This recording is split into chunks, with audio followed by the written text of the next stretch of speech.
U120 Hindi. अध्याय 1191, अध्याय 709, असंख्य बुराइयां _2। ट्रिकी गणना का काला, गणना का सफेद और देवता का सोना उसकी आंखों में गुंथकर एक हो गए। घर के अंदर छिपे सभी दुष्टों और भूतों को छिपने की कोई जगह नहीं थी। स्वर्गीय रहस्य के नमूने उभरे, आधे गंदे और आधे खूनी। काले और लाल रंग का अंतर संबंध पाप की जंजीरों की तरह शून्य से विकसित हुआ। पहली नजर में ये पैटर्न जंजीरों जैसे लग रहे थे। अब दूसरी दृष्टि से देखने पर वे विचित्र और विकृत कानूनों से युक्त वृक्ष की शाखाओं के समान प्रतीत होते थे। दिव्य अधिकार वृक्ष। इसके अलावा इस बार कार्य कारण के पैटर्न और भी अधिक स्पष्ट और वास्तविक थे, जिनमें पहले की तुलना में स्पष्ट रूप से अधिक सम्मानित दिव्य प्राधिकारी शामिल थे। इस प्रकार बुलाए गए दानव राक्षस भी अधिक शक्तिशाली थे। दिव्य सत्ता का कार्य कारण वृक्ष साधारण साधकों की दिव्य विचार की पहचान से परे कमरे के भीतर शाखाओं में बंटना शुरू कर देता है, थोड़ा थोड़ा करके फैलता है। उन शाखाओं पर बिना फूले फलित हुए काला तरल जम जाता है। पाप के एमनियोटिक द्रव की तरह काले पानी के गुच्छे दुष्ट राक्षसों के भ्रूणों में संघनित हो जाते हैं, जो हृदय की तरह धड़कते हैं। फिर भ्रूण फट गए और विकृत आतंक का मिश्रण पैदा हुआ, मानव हाथों, गाय के खुरों और घोड़े के चेहरे वाले राक्षस। दिव्य प्राधिकरण वृक्ष की शाखाओं पर अधिक से अधिक दानव राक्षस फल दिखाई देते हैं। जन्मी हुई दुष्ट आत्माएं और अधिक शक्तिशाली होती जाती हैं। वे सेना की तरह हैं, अपने अंगों को मोड़ रहे हैं, अपने सिर को उलट रहे हैं, छत से लटक रहे हैं, अपनी बदबूदार लार टपका रहे हैं, अपनी लाल आंखों से यूएर को घूर रहे हैं, स्थिर और मृत। यूएर को बेचैनी का एहसास हुआ। वह थोड़ा सा भौहें चढ़ाते हुए सपने में कुछ बुदबुदा रही थी। जैसे ही मोह हुआ के दिव्य विचार जागृत होते हैं, एक मन प्रकाश उठता है जो उसके भीतर यूएर की रक्षा करता है, उसे भयावह वातावरण और ठंडी बुरी आत्माओं से अलग करता है। स्वप्न में जाने का मार्ग दिव्य ताओव्यूह द्वारा बंद कर दिया गया था। दानव राक्षसों के रास्ते अवरुद्ध हो गए। वे क्रोध में दहाड़ उठे, उनकी आंखें अचानक भयंकर हो गईं, उनकी आभा क्रूर हो गई, और फिर उन सभी ने अपनी निगाहें मोह हुआ की ओर घुमाईं, जिसने उनकी योजना को बर्बाद कर दिया। दुष्ट भगवान का वृक्ष उतरता है। रक्त लाल आंखों की एक जोड़ी महुआ को घूर रही थी। महुआ की निगाहें शांत थी, उसके मुंह के कोने पर हल्की उत्तेजक मुस्कान थी। आओ और मुझे खा जाओ, हे जानवरों। दिव्य प्राधिकरण वृक्ष कांप उठा, दानव राक्षस भड़क उठे और फिर अपने पंजे फैलाकर वे मोटे काले और लाल बुरे धुएं में बदल गए, एक के बाद एक महुआ के चेतना के सागर की ओर बढ़ते हुए। अल्पविराम। इस दौरान कियानेक्सुए राज्य सीमा में एक राजसी और विशाल महान संप्रदाय के भीतर स्वर्ग से एक सफेद जैद महल जैसा दिखता है, जो तारों वाले मंडपों से भरा हुआ है। मानव त्वचा पहने और विद्वान तथा सौम्य कन्फ्यूशियस की तरह दिखने वाले श्री तू ध्यान और विश्राम कर रहे थे, तभी अचानक उनकी नींद खुल गई। उनकी अभिव्यक्ति भयभीत थी। किसने दिव्य भगवान के अधिकार का आह्वान किया है? ये कैसे संभव है? श्रीमान तू अविश्वास से भर गए। और ताइक्सू गेट के बैक हिल निषिद्ध क्षेत्र में ठीक उसी समय जब असंख्य दानव राक्षस और दुष्ट आत्माएं प्रकट हुईं, एक लंबी दाढ़ी वाला बुजुर्ग जो तलवार की कब्र में ध्यान में बैठा था और संरचनाओं की परतों से भारी रूप से बंद था, ने अचानक अपनी आंखें खोली। भीतर ठंडी रोशनी की एक चमक दिखाई दी। बुराई की संतान नहीं। उसकी निगाहें चौड़ी हो गईं, क्रोध से भर गईं, उसके दांत ठंडे स्वर में बजने लगे, दुष्ट भगवान। उसने दुष्ट परमेश्वर के अधिकार को महसूस किया, पहले से कहीं अधिक स्पष्ट, अधिक शक्तिशाली, अधिक दुष्ट तथा दिव्य प्राधिकरण वृक्ष के उद्गम के अधिक निकट ताइक्सू द्वार पर उतर आया है। जब दुष्ट आत्माओं ने पहले हमला किया था तो उसने एक तलवार से वार करके एक ताओवादी दानव को मार गिराया था और उसकी कीमत चुकाई थी। तब से वह सतर्क रहने लगा था।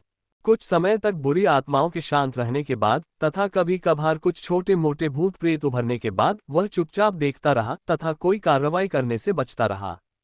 लेकिन अप्रत्याशित रूप से आज ताइक्सू गेट के पर्वतीय द्वार में उसने दुष्ट परमेश्वर के पापपूर्ण अधिकार वृक्ष की उपस्थिति को महसूस किया। ये दुष्ट देवता है जो राक्षसों की सेना को ताइक्सू गेट पर आक्रमण करने का आदेश दे रहा है। ये कैसा घोर दुस्साहस है। भव्य कियान राज्य की दुनिया कितनी खराब हो गई है। ताइक्सू गेट अपनी दिव्य विचार को तलवार में बदलने की तकनीक के साथ कुछ 100 वर्षों तक इसे ठीक से सील भी नहीं कर सका, और अब एक दुष्ट भगवान हमारे माउंटेन गेट पर अतिक्रमण करने के लिए इतनी बेशर्मी से उभरने की हिम्मत करता है।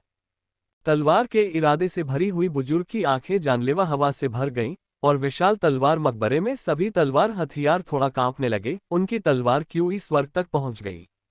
भले ही मेरी आयु कम हो जाए और मेरी नींव ठोस न हो, फिर भी मुझे आज ही इस पापमय अधिकार वृक्ष को काट डालना चाहिए। बुजुर्ग की बढ़ती तलवार की मंशा अचानक रुक गई। वह थोड़ा उलझन में पड़कर रुक गया, क्योंकि दुष्ट आत्माओं की उपस्थिति पहले ही गायब हो चुकी थी। क्षण भर में ही सब कुछ गायब हो गया, मानो उनका कभी अस्तित्व ही न हो। लंबी दाढ़ी वाले बुजुर्ग ने धीरे से अपने हाथ में टूटी हुई तलवार नीचे रख दी, लेकिन उसे पूरी तरह से नीचे रखने से पहले दिव्य अधिकार वृक्ष फिर से फैल गया और बुरी आत्माओं की उपस्थिति वापस आ गई। जैसे ही बूढ़ा आदमी क्रोधित होने वाला था, सारी बुरी आभा एक बार फिर गायब हो गई। मानो ताइक्सू गेट के अंदर एक विशाल अथाह मुख ने कुछ दानव राक्षसों और दुष्ट आत्माओं को पूरी तरह से निगल लिया हो। लंबी दाढ़ी वाला वह बुजुर्ग काफी देर तक चुपचाप बैठा रहा। उसकी तीखी आंखें सदमे और भ्रम से चमक रही थीं, तथा अविश्वास का भाव भी था। मैंने अपने ताइक्सू गेट के भीतर वास्तव में क्या पोषित किया।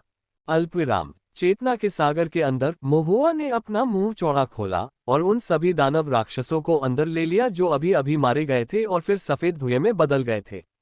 महुआ ने अपने होठों को चाटा, कुछ असंतुष्ट महसूस कर रहा था। ये पहले से ही दूसरा दौर था। यद्यपि वे साधारण दानव राक्षस थे, पेट भरने के लिए क्षुधावर्धक के रूप में वे बुरे नहीं थे।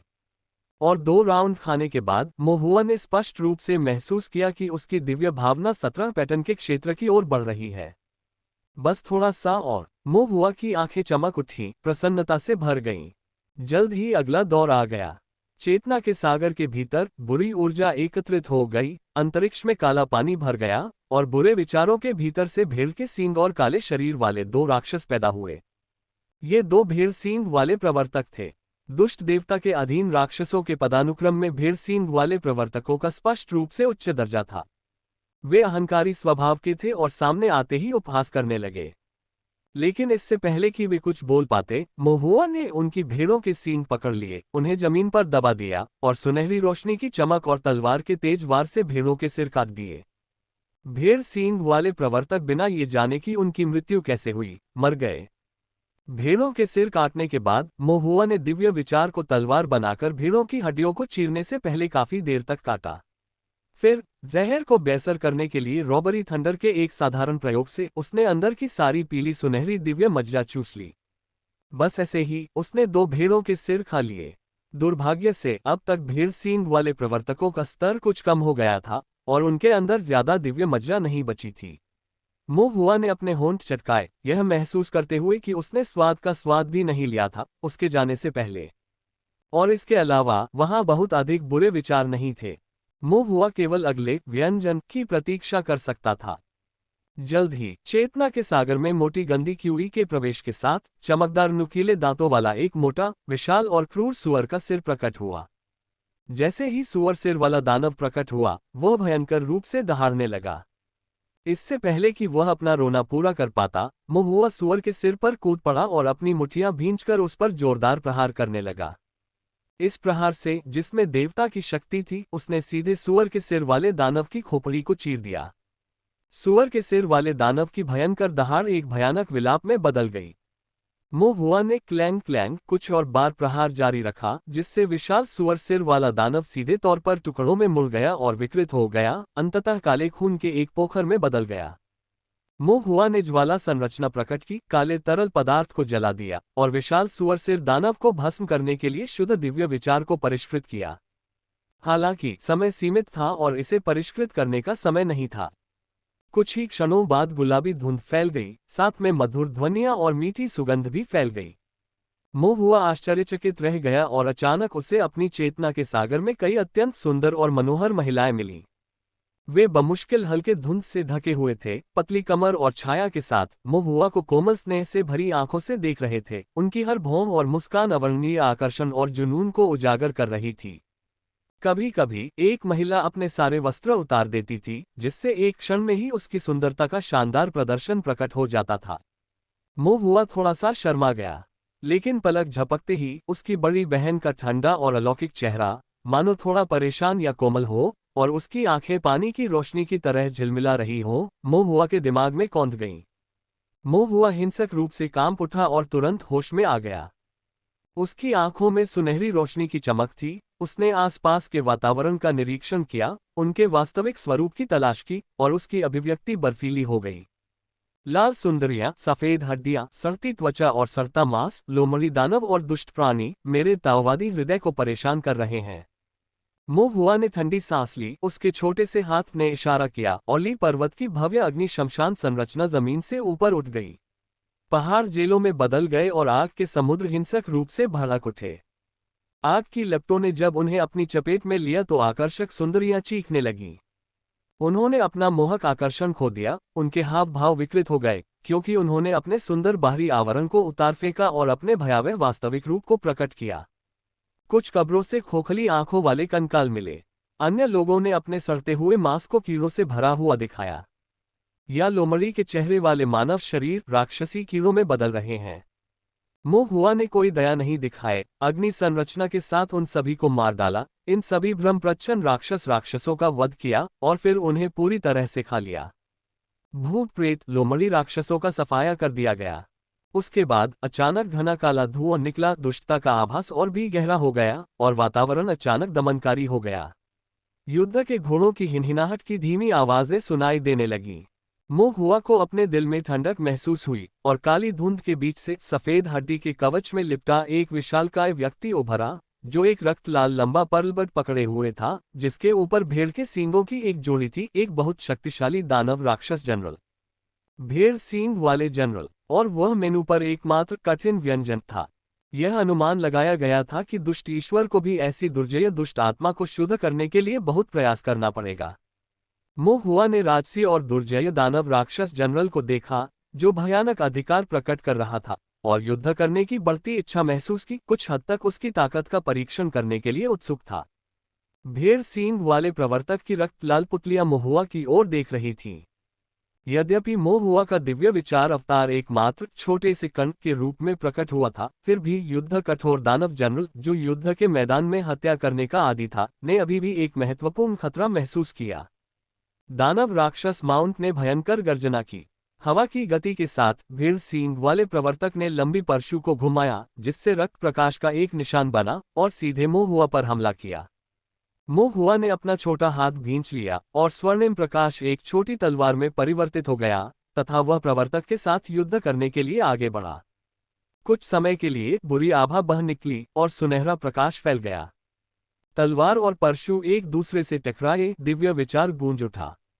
भेड़ सींग वाला प्रवर्तक, जिसे विशेष रूप से वध के लिए तैयार किया गया था, बहुत शक्तिशाली था, लेकिन दुर्भाग्य से वह मोहुआ के खिलाफ था। चाहे दानव राक्षस कितना भी शक्तिशाली क्यों न हो, वह फिर भी एक दानव राक्षस ही था, और मोहुआ एक देवतुल्य बालक की तरह था। इसके अलावा वह एक देवता था जो निर्माण ज्ञान में निपुण था और उसने दिव्य विचार को तलवार में बदलना सीख लिया था।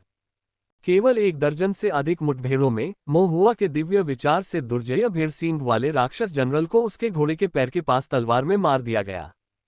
कितना योग्य प्रतिद्वंद्वी! सचमुच एक उत्साहपूर्ण और संतोषजनक लड़ाई। मोहुआ, जो विशेष रूप से थका नहीं था, ने सम्मान के संकेत के रूप में अपने माथे से पसीना पोंछा और फिर हमेशा की तरह भेड़ सींग वाले प्रवर्तक का सिर काट दिया। एक और भेड़ का सिर, अभी भी एक और बड़ा। मोहुआ ने भेड़ के सिर में एक छोटा सा छेद बनाने से पहले काफी देर तक सुनहरी तलवार का इस्तेमाल किया, फिर उसे विषमुक्त किया, दिव्य मज्जा को निकाला और बड़ी मात्रा में बुरे विचारों को भी नष्ट किया।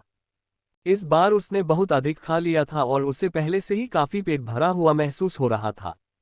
मोहुआ की दिव्य भावना की अड़चन भी उत्सुकता से हलचल करने लगी, लेकिन मोहुआ ने अभी भी अपने दायरे को दबा रखा था, यहाँ के मामलों के हल होने की प्रतीक्षा कर रहा था, धीरे धीरे पचाने और शांति से अपने दिव्य अर्थ में एक सफलता प्राप्त करने से पहले रूपक बहने वाले भोज में अपना पेट भरने के लिए। इसके बाद घने काले कोहरे में लिपटे और अधिक दानव राक्षस तेजी से आगे बढ़े।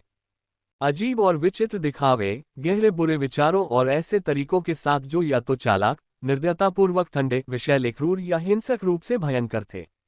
लेकिन मोहुआ का कोई मुकाबला नहीं था। दुष्ट आत्माओं की सेना के बावजूद मोहुआ उनमें से प्रत्येक को तलवार से काट देगा और उन्हें एक ही घूंट में खा जाएगा। पहले मारो फिर खाओ। वह एक छोटे से दुष्ट देवता की तरह था जो एक पेटू जानवर से परिवर्तित हो गया था। चेतना के सागर के बाहर वैन वेन वेई की अभिव्यक्ति सदमे में थी, उसका मन अस्थिर था। वह किसी दुष्ट आत्मा जैसी उपस्थिति की लहर के बाद लहर को महसूस कर सकता था, जो लगातार ज्वार की तरह हमला कर रही थी। कमरे के अंदर का भयावह वातावरण प्रत्येक लहर के साथ इतना मजबूत होता जा रहा था कि यहां तक कि उससे एक स्वर्णकोर साधक को भी भय की भावना महसूस होने लगी। वह अंतिम बिंदु जहां ये ज्वार जैसी दुष्ट आत्माएं एकत्रित हुईं, वह था कमजोर और असहाय युवा स्वामी युएर। और मोह हुआ उनके बीच खड़ा था। एक दुबले पतले छोटे शरीर के बावजूद वह सोने की तरह अभेद्य किले की तरह खड़ा था, एक भव्य शहर की दीवार जो सभी आक्रमणकारी दानव राक्षसों और भूतों और प्रेतों को रोक रही थी। एक आदमी दर्रे की रखवाली करता है और 10,000 दुष्ट भी उसे नहीं खोल सकते। वैन वेन वेई की निगाहें कांपने लगीं और यहां तक कि उनकी उंगलियां भी थोड़ी कांपने लगीं। दानव राक्षस ज्वार की तरह उमड़ पड़े, बिना अंत वाली लहरों में। दुष्ट आत्माओं की आभा भी निरंतर निकल रही थी। कमरे के भीतर ठंडक परत दर परत बढ़ती जा रही थी, जिसमें अनेक विविधताएं थीं, चाहे वह हिंसक हो, चालाक हो, भयावह हो या राजसी हो। मानो दुष्ट आत्माओं के प्रकार भी अनंत हो और उनका आक्रामक हमला समुद्र जैसा हो। दानव राक्षसों के ऐसे उग्र समुद्र में मोहुआ का छोटा शरीर अविचलित रहा। वैन वेन वेई की निगाहें चिंता से भरी थीं, उनकी हथेलियां पहले से ही पसीने से तर थीं। वह मोहुआ के लिए चिंतित था और युएर के लिए भी। अज्ञात समय के बाद जब वैन वेन वेई अत्यंत चिंतित थे, सभी विचित्र आभाएं अचानक गायब हो गईं। अकथनीय ठंड कम हो गई, उदास दबाव अचानक हल्का हो गया और वैन वेन वेई ने एक बार फिर चारों ओर देखा। हालांकि उसने अभी भी कुछ नहीं देखा, उसे लगा जैसे कि सभी बुरी आत्माएं अब अस्तित्व में नहीं थीं। वैन वेन वेई ने तुरंत आंतरिक कक्ष की ओर देखा और देखा कि मोहुआ ने पहले ही अपनी आंखें खोल दी थीं। दिव्य प्राधिकरण वृक्ष ने अपना ढोल बजाना बंद कर दिया और दानव राक्षसों की सेना लगभग विलुप्त हो गई। मोहुआ ने धीमी सांस ली, उसकी आंखें चमक उठीं। वैन वेन वेई ने सावधानी से मोहुआ की ओर देखा, उसकी निगाहें स्पष्ट और धार्मिक थीं, उसकी अभिव्यक्ति सामान्य थी, उसमें किसी भी प्रकार की विचित्रता या पागलपन का कोई निशान नहीं था। और उसने अंततः राहत की सांस ली, लेकिन फिर भी संकोच से पूछा, युवा मास्टर, क्या आप? मोहुआ ने एक उज्ज्वल मुस्कान के साथ कहा, मैं ठीक हूं। वैन वेन वेई को ऐसा महसूस हुआ जैसे उनके कंधों से कोई भार उतर गया हो और उन्होंने आदरपूर्वक सिर झुकाया। आपके प्रयासों के लिए धन्यवाद, युवा मास्टर। मोहुआ, जो औपचारिकताओं में विश्वास नहीं रखते थे, ने सिर हिलाया और कहा, युएर अब ठीक है और देर हो रही है, मुझे वापस आराम करने जाना चाहिए। वैन वेन वेई ने एक बार फिर मोहुआ को अपना सम्मान दिया। पहले की तुलना में उनका रवैया अधिक श्रद्धापूर्ण था। बहुत धन्यवाद, युवा मास्टर मोहुआ ने भी विनम्रता से उसका उत्तर दिया, फिर उठकर हल्के कदमों से चली गई। मोहुआ के जाने के बाद वैन वेन वेई ने कमरे की दीवारों का निरीक्षण करने के लिए अपना सिर उठाया। वह कांप उठा। सचमुच कुछ भी नहीं बचा था। ऐसा लग रहा था मानो पहले का सारा दमनकारी अंधकार और बुरी आभा क्षण भर का भ्रम मात्र था। वैन वेन वेई ने फिर युएर की ओर देखा। युएर अभी भी बिस्तर पर लेटी हुई थी, धीरे धीरे सांस ले रही थी, मुंह थोड़ा खुला हुआ था, कभी कभी अपने होठों को चाट रही थी जैसे कि सपने में कुछ खा रही हो। इस सब के दौरान वह गहरी और मीठी नींद सोती रही। वैन वेन वान के शब्दों को याद करते हुए वैन वेन वेई की निगाहें राहत से भर गईं और वहां भरने से खुद को रोक नहीं सका। मिस वान सही थी, युवा मास्टर युएर, वह वास्तव में एक महान परोपकारी से मिले हैं। अल्पविराम। दूसरी ओर जैसे ही मोहुआ अपने कमरे में लौटा, वह तुरंत ध्यान करने के लिए बिस्तर पर बैठ गया, उसकी दिव्य इंद्रिय चेतना के सागर में डूब गई। एक भोज के बाद बहुत सारे दानव राक्षसों को निगलने के बाद उसकी चेतना का सागर फूल गया था और उसे तत्काल उन्हें पचाने की आवश्यकता थी। इसके अलावा उसका दिव्य इंद्रिय क्षेत्र अब और अधिक सीमित नहीं रह सका। चेतना के सागर के भीतर एकाग्रता के साथ मोहुआ ने जल्दबाजी में निगले गए असंख्य बुरे विचारों को बिना पचाए पुनः परिष्कृत करना शुरू कर दिया, उन्हें शुद्ध किया, अशुद्धियों को त्यागते हुए उनका सार लिया और फिर खुद को मजबूत करने के लिए उन्हें एक एक करके अवशोषित किया। परिष्कृत दिव्य विचारों के धागे मोहुआ के दिव्य विचार के मूर्त रूप में विलीन हो गए। मोहुआ की दिव्य भावना तेजी से बढ़ी। शुद्धिकरण के बाद क्षण भर में ही दानव राक्षसों की दुर्गति ने दिव्य इंद्रिय क्षेत्र के भीतर की दरारों को भर दिया तथा उस अवरोध को तोड़ दिया जो लंबे समय से रुका हुआ था। जैसे नदी अपने किनारों को तोड़कर आगे बढ़ती है, वह शक्तिशाली और अजेय रूप से आगे बढ़ती है।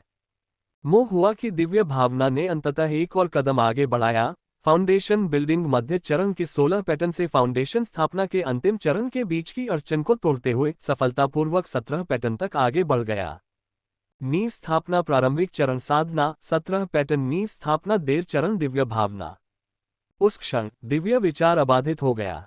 मोह हुआ को ऐसा महसूस हुआ जैसे उसकी चेतना का सागर और भी अधिक विस्तृत हो गया है। उसकी दिव्य अनुभूति और भी अधिक गहरी और गहन होती जा रही है। दिव्य इंद्रिय की बाह्य पहुंच की दूरी भी काफी बढ़ गई थी। दिव्य इंद्रिय क्षेत्र को आधार बनाकर तथा दिव्य इंद्रिय की मात्रा को आधार बनाकर उनकी गणना और कठिन गणनाएं भी पहले की तुलना में अधिक सरल हो गईं। इससे भी महत्वपूर्ण बात यह थी कि यह फॉर्मेशन के बारे में था। अब वह अंततः 17 पैटर्न निर्माण सीख सकता है। फाउंडेशन स्थापना प्रारंभिक चरण उच्च स्तरीय द्वितीय श्रेणी गठन सीखना। यद्यपि ये केवल द्वितीय श्रेणी 17 पैटर्न संरचना है और 19 पैटर्न तक नहीं पहुंचा है, ये वास्तव में उच्च रैंक नहीं है, लेकिन कम से कम यह उच्च रैंक संरचना में प्रवेश है। 17 पैटर्न संरचना साधारण फाउंडेशन स्थापना अंतिम चरण साधकों का सामना करते समय भी प्रभावशाली मारक शक्ति रखती है। मोह हुआ को लगा कि उसकी रीढ़ की हड्डी काफी सख्त हो गई है।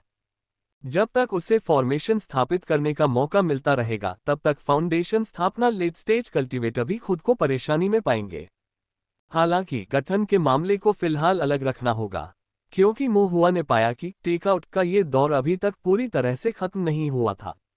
इस बार उसने जितने दानव राक्षसों को खाया उनकी संख्या उसकी अपेक्षा से भी अधिक थी।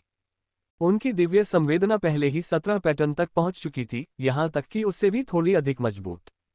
लेकिन फिर भी दानव राक्षसों की शुद्ध टेलीकिनेसिस आती रही, एक के बाद एक उनके दिव्य विचार के अवतार में एकीकृत होती रही।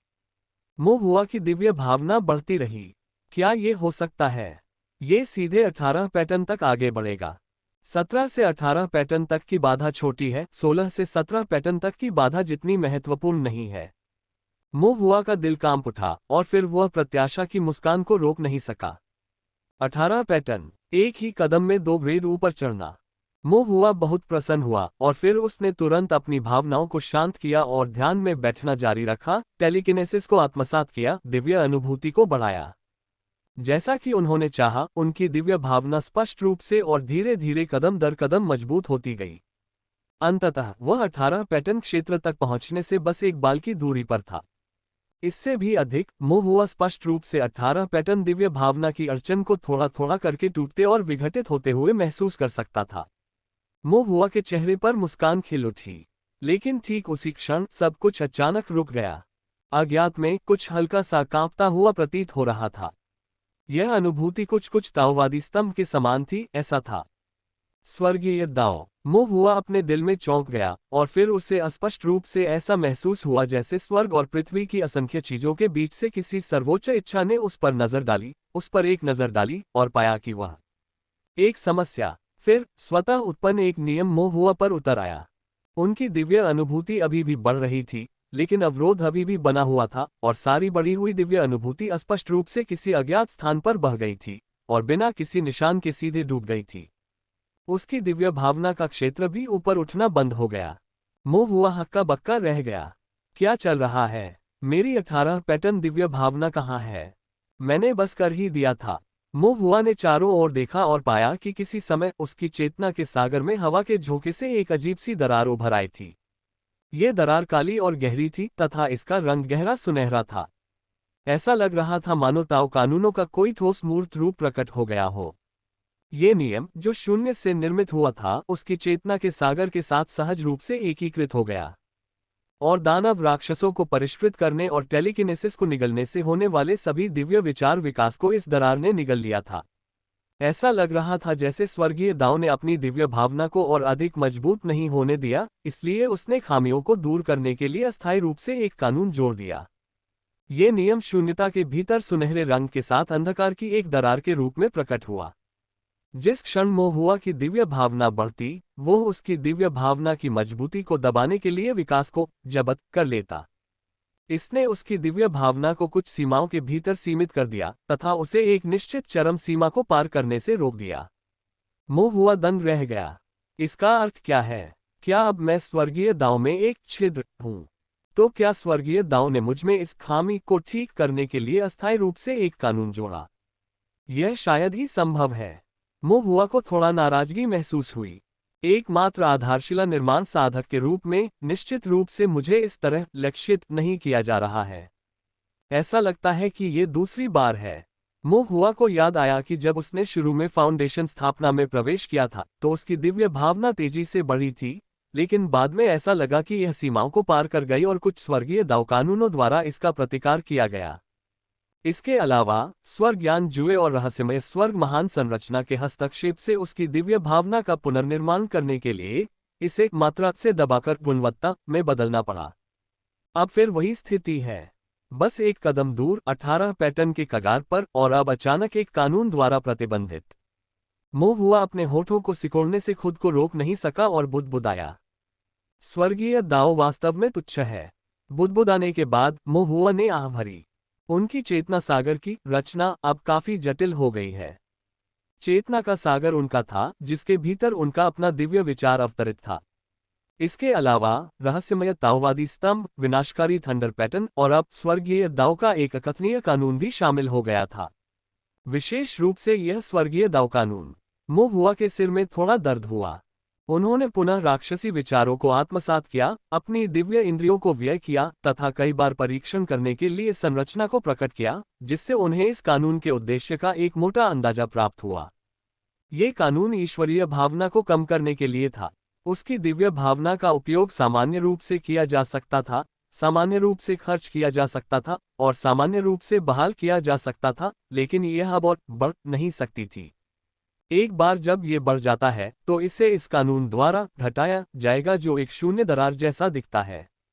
मोहुआ चिंतित महसूस किया। दिव्य संवेदना में थोड़ी कटौती करने से कोई खास फर्क नहीं पड़ता, लेकिन ये कब खत्म होगा? ये निश्चित रूप से जीवन भर के लिए कटौती नहीं कर सकता। या शायद जब उसकी साधना पूरी हो जाएगी और क्षेत्र दिव्य भावना के साथ संतुलन में आ जाएगा, या कम से कम इतना दूर की बात नहीं होगी, तो ये कानून अपने आप ही गायब हो जाएगा। या क्या ऐसा है कि जब घटाया गया दिव्य भाव एक निश्चित सीमा तक पहुंच जाएगा तो वह लुप्त हो जाएगा? दाओ अलग थलग है, कानून चुप है, कोई भी मोहुआ को जवाब नहीं बता सकता। मोहुआ ने गहरी सांस ली। चलो अब इसे यहीं छोड़ देते हैं। संतुष्ट हृदय एक अनंत भोज है। तो फिर यह 17 पैटर्न है और उनकी दिव्य भावना को 17 पैटर्न का शिखर माना जाना चाहिए, 18 पैटर्न से बस एक बाल की दूरी पर। दिव्य अनुभूति का ये स्तर उसके वर्तमान क्षेत्र के लिए मुश्किल से पर्याप्त है। जहां तक भविष्य की बात है, मोहुआ ने सोचा और महसूस किया कि इससे कोई फर्क नहीं पड़ता कि यह कानून कितने समय तक रोक रखने का इरादा रखता है, क्योंकि वह इसके बारे में कुछ नहीं कर सकता था। और दाव कानूनों के मामलों के बारे में कौन निश्चित हो सकता है? चूंकि ऐसा ही है, इसलिए उसे कदम दर कदम आगे बढ़ना चाहिए, निष्ठापूर्वक अपनी साधना जारी रखनी चाहिए तथा हमेशा की तरह अपनी दिव्य भावना को परिष्कृत करना चाहिए। उच्च साधना या पर्याप्त दिव्य ज्ञान के साथ वह अंततः इस कानून के प्रतिबंध को हटा देगा। मोहुआ ने फिर से दाव कानून को देखा जो उसकी चेतना के सागर में एक शून्य दरार जैसा था, और अचानक वह उलझन में पड़ गया। वास्तव में कानून क्या है?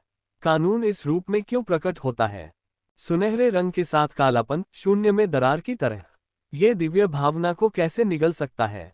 शून्य, एक दरार, क्या ये स्वर्ग शून्य क्षेत्र के नियमों से संबंधित हो सकता है? मोहुआ को अचानक गहरा एहसास हुआ। उन्होंने मौका मिलने पर इस नियम का अध्ययन करने का निर्णय लिया ताकि देख सके कि क्या वे कुछ सिद्धांतों को उजागर कर सकते हैं और कुछ सीख सकते हैं।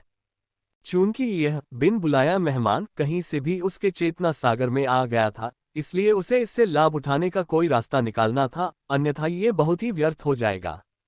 इस तरह सोचते हुए मोहुआ का मूड तुरंत बेहतर हो गया। दाव कानून, इससे पहले उनका उनसे कभी सामना नहीं हुआ था, या यूं कहें कि यह ऐसी चीज नहीं थी जिसके संपर्क में एक फाउंडेशन बिल्डिंग कल्टीवेटर या यहां तक कि एक साधारण कल्टीवेटर भी आ सकता था। अब एक स्पष्ट और विशिष्ट दाव कानून साकार हो गया था और उसकी चेतना के सागर में बना हुआ था, जो लगातार उसकी दिव्य भावना को घटा रहा था। यद्यपि इसने दिव्य भावना को कम कर दिया और उसके विकास को प्रतिबंधित कर दिया, लेकिन इसने उसे अपनी आंखों से दाव कानून के प्रकटीकरण और संचालन को देखने का अवसर भी दिया। हर स्थिति में दुर्भाग्य और सौभाग्य एक दूसरे पर निर्भर करते हैं तथा लाभ के साथ हानि भी होती है। मोह हुआ ने सिर हिलाया और उत्साहित महसूस किया। फिलहाल उसके पास पढ़ाई के लिए समय नहीं था, क्योंकि उसे दानव राक्षसों को खाना था। वेदी पर दानव राक्षसों से प्राप्त टेकआउट में अभी भी बहुत कुछ बचा हुआ था, और उसे बर्बाद नहीं किया जा सकता था।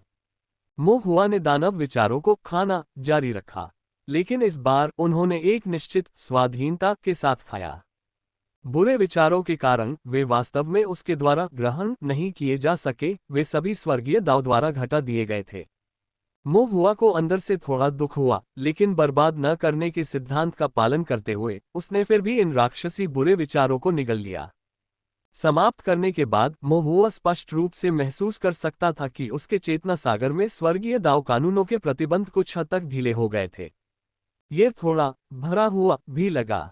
वास्तव में मोह हुआ ने आह भरी और उसका दिल भविष्य में स्वर्गीय दाव को और अधिक लूटने के लिए और भी दृढ़ हो गया ताकि भोजन छीनने का आक्रोश व्यक्त किया जा सके। उनके स्नैक्स लेना इतना आसान नहीं था। मोह हुआ ने धीरे से गुनगुनाया, फिर अपने मन को शांत किया और ताओवादी स्तंभ पर संरचना पैटर्न की समीक्षा करने लगा। उसे तैयारी करने की जरूरत थी। अगले कुछ दिनों में वह औपचारिक रूप से 17 पैटर्न संरचना सीखना शुरू कर देंगे।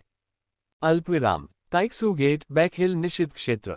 कहीं से एक शून्य दरार प्रकट हुई। बड़े मास्टर झुन अपने सफेद बालों के साथ शून्य से बाहर निकले। एल्डर के निवास पर उन्होंने बाहरी मामलों को त्याग दिया और खुद को कारण और प्रभाव को समझने में लगा दिया। फिर भी अचानक उन्हें तलवार की मंशा में एक मजबूत उतार चढ़ाव का एहसास हुआ, जिसे नोटिस करना अपरिहार्य था। लेकिन जब वह गणना का आधा काम पूरा कर चुका था तो कंपास रुकने का नाम नहीं ले रहा था। एल्डर मास्टर झुन को धैर्य रखना पड़ा। उन्होंने कंपास से व्युत्पत्ति का काम पूरा किया और फिर तुरंत स्थिति की जांच करने के लिए दौड़े। तलवार मकबरे के भीतर लंबी दाढ़ी वाला एक बूढ़ा आदमी अपने मूल स्थान पर खाली बैठा था। बड़े मास्टर झुन को पता नहीं था कि क्या हुआ था। उन्होंने गंभीरता से चारों ओर देखा और कहा, बड़े भाई, क्या आपने फिर तलवार चलाई? दाढ़ी वाले बूढ़े आदमी ने अपने पास रखी टूटी हुई तलवार को छुआ, कांपते हुए अपना सिर थोड़ा हिलाया। आधे रास्ते पर। बड़े मास्टर झुन ने भौहें चढ़ाईं। आधे रास्ते का क्या मतलब है? तलवार तो निकाल ली पर वार पूरा नहीं किया।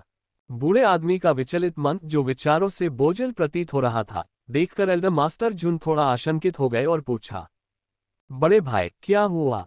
दाढ़ी वाले बूढ़े आदमी की तीखी निगाहों में कुछ चिंतन प्रकट हुआ। फिर अचानक उसने एक अजीब सवाल पूछा, क्या हमने ताइक्सू गेट पर एक दिव्य जानवर उठाया है? एक दिव्य जानवर? एल्डर मास्टर झुन स्तब्ध रह गए और भ्रम से भर गए। उसका बड़ा भाई अचानक ऐसा बेतुका सवाल क्यों पूछेगा? ये हो सकता है। बड़े मास्टर झुन की निगाहें तेज हो गईं। बुरे विचारों का संदूषण, तलवार की मंशा से प्रतिक्रिया, बिगड़ती चोटें अब चेतना के सागर को परेशान कर रही हैं, उसके विचारों को गड़बड़ कर रही हैं। बड़े मास्टर झुन चुप रहे। अपने बड़े भाई को देखकर, जिसने ताइक्सू गेट के लिए जीवन भर अपनी सारी ऊर्जा और प्रयास खर्च कर दिए थे और अब मन और शरीर से टूटकर एकांत में रहना पड़ रहा था, तलवारों और लोहे के पहाड़ से घिरे तलवार मकबरे की रखवाली कर रहा था, उसका दिल दुख गया। बड़े मास्टर झुन ने गहरी सांस ली, अपने दिल में दुख को दबाते हुए और आह भरते हुए धीरे से अपना सिर हिलाया। एक दिव्य जानवर, ऐसी चीजें वे आजकल कहाँ मौजूद होंगी? एल्डर मास्टर झुन के विचारों से अनजान दाढ़ी वाले बूढ़े व्यक्ति ने सोचना जारी रखा, क्या हाल ही में किसी विशेषज्ञ ने हमारे ताइक्सू गेट में आवास मांगा है? एल्डर मास्टर झुन ने अपना सिर हिलाते हुए संक्षेप में कहा, नहीं, जबकि वहां किराएदार तो थे, लेकिन उनमें से किसी को भी वरिष्ठ भाई विशेषज्ञ नहीं कहते थे।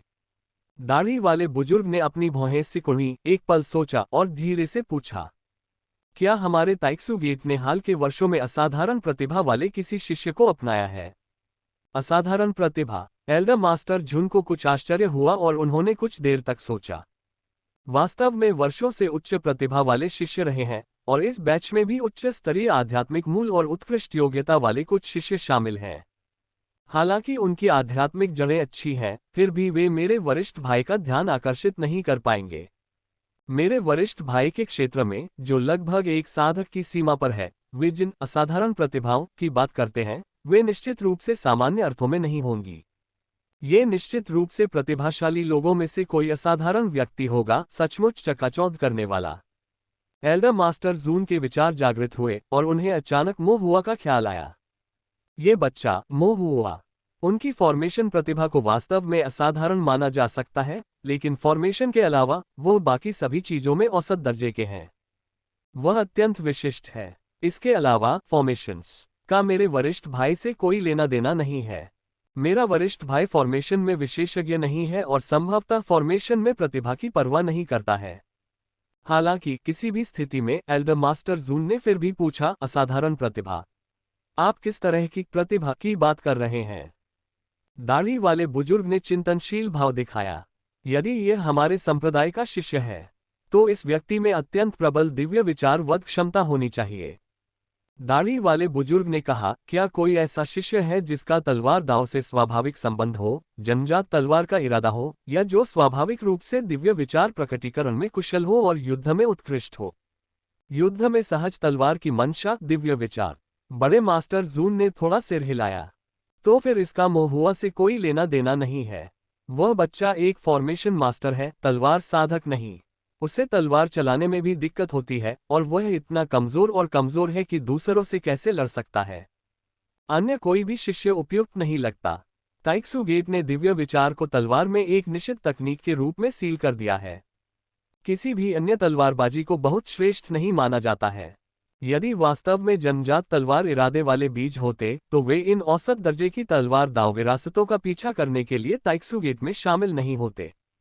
कियानेक्स्यू राज्य सीमा में चुनने के लिए तलवार दाव संप्रदायों की भरमार है, और यदि दिव्य विचार से तलवार को सील नहीं किया गया होता तब भी वे सहज तलवार इरादे वाले ऐसे अच्छे उम्मीदवार को अभ्यास करने की हिम्मत नहीं करते जब तक कि उसका जीवन अविश्वसनीय रूप से कठिन न हो, जो चाहकर भी मरने में असमर्थ हो। नहीं, बड़े मास्टर झुन ने जोर देकर कहा। दाढ़ी वाले बुजुर्ग ने अपनी आंखें बंद कर लीं और कुछ निराश होकर आह भरी। बड़े मास्टर झुन ने भौहें चढ़ाईं। वरिष्ठ भाई, आपके प्रश्न के पीछे क्या कारण है? दाढ़ी वाले बुजुर्ग ने अपनी आंखें खोली, अपने कनिष्ठ भाई की ओर देखा जो संप्रदाय के बारे में चिंतित था। उसके बाल सफेद हो गए थे और अपने युवा रूप की छवि को याद करते हुए जो सौम्य, सुरुचिपूर्ण और उत्साही था, वह अंततः उसे और अधिक चिंतित नहीं कर सका। कुछ नहीं, बस यूं ही पूछ रहा था, दाढ़ी वाले बुजुर्ग ने उदासीनता से कहा। बड़े मास्टर जून को इस पर विश्वास नहीं हुआ, लेकिन ये देखकर कि उनके वरिष्ठ भाई ने पहले ही आराम करने के लिए अपनी आंखें बंद कर ली थीं, बातचीत जारी रखने में अनिच्छा दिखाते हुए उन्होंने असहाय होकर आह भरी। जीवन भर जिद्दी रहने के बाद अब आधी मौत हो चुकी है, फिर भी उसका स्वभाव नहीं बदला है। एल्डर मास्टर झुन ने अपना सिर हिलाया, कुछ नाराजगी भरे स्वर में याद दिलाते हुए, थोड़ी ऊर्जा छोड़ो, अब अपनी तलवार मत निकालो। फिर वह मुड़ा और अपनी उंगली के एक झटके से एक शून्य दरार खोल दी और स्वयं चला गया। एल्डर मास्टर शुन के चले जाने के बाद दाढ़ी वाले बुजुर्ग ने धीरे से अपनी आंखें फिर से खोली, प्राचीन और राजसी ताइक्सू पर्वत को देखने के लिए अपना सिर घुमाया और भौहें चढ़ाकर बुदबुदाया। ये वास्तव में कौन हो सकता है? ताइक्सू पर्वत विशाल और हरा भरा अपने नीचे सब कुछ छुपाए हुए था। दाढ़ी वाले बुजुर्ग की आंखें तेजी से चमक उठी, अगली बार जब मैं कोई कदम उठाऊंगा तो तुम्हें जरूर पकड़ लूंगा।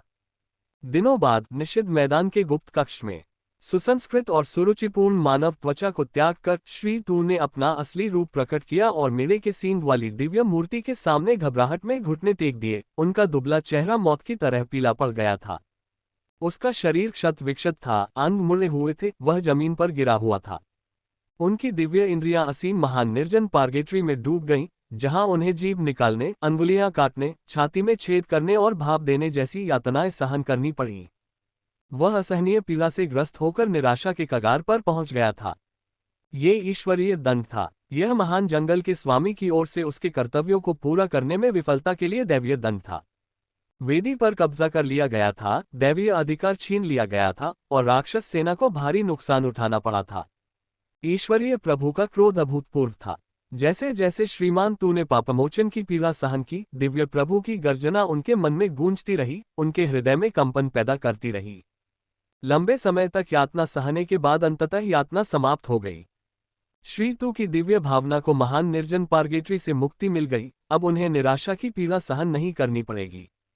उसका रक्त पुनः प्रवाहित होने लगा और उसका शरीर धीरे धीरे स्वस्थ हो गया। लेकिन ईश्वरीय दंड की पीड़ा एक धधकते हुए गर्म लोहे के समान श्री तू के चेतना सागर में गहराई से अंकित हो गई, जो इस जीवन और अगले जीवन के लिए अविस्मरणीय है।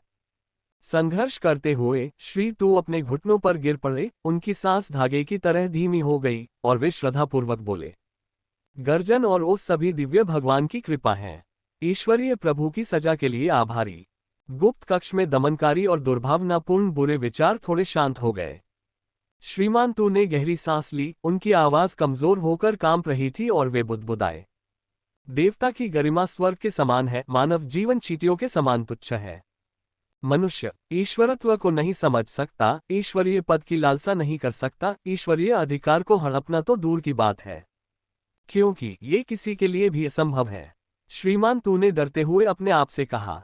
वह किसी के बारे में नहीं सोच सकता था, किसी ऐसी विधि की कल्पना नहीं कर सकता था जिससे एक साधारण मनुष्य देवता के प्रतिष्ठित पद को चुरा सके, दिव्य भगवान के अधिकार का उपयोग कर सके। कोई भी व्यक्ति, कोई भी तरीका असंभव था। यहाँ तक कि ईश्वरीय अधिकार का अतिक्रमण जैसे वाक्यांश भी ईश्वरीय प्रभु का घोर अनादर था। ये केवल करने की बात नहीं थी, बल्कि इसके बारे में सोचना भी एक बहुत बड़ा जोखिम उठाना था। ये ईश्वर का अपमान था।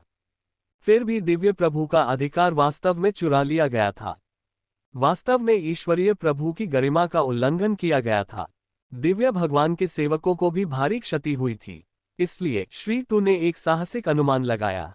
वह जमीन पर घुटनों के बल बैठ गया, दांत पीसते हुए, फिर भी भय से कांपते हुए उसने कहा, मनुष्य ऐसा जघन्य कृत्य कदापि नहीं कर सकता।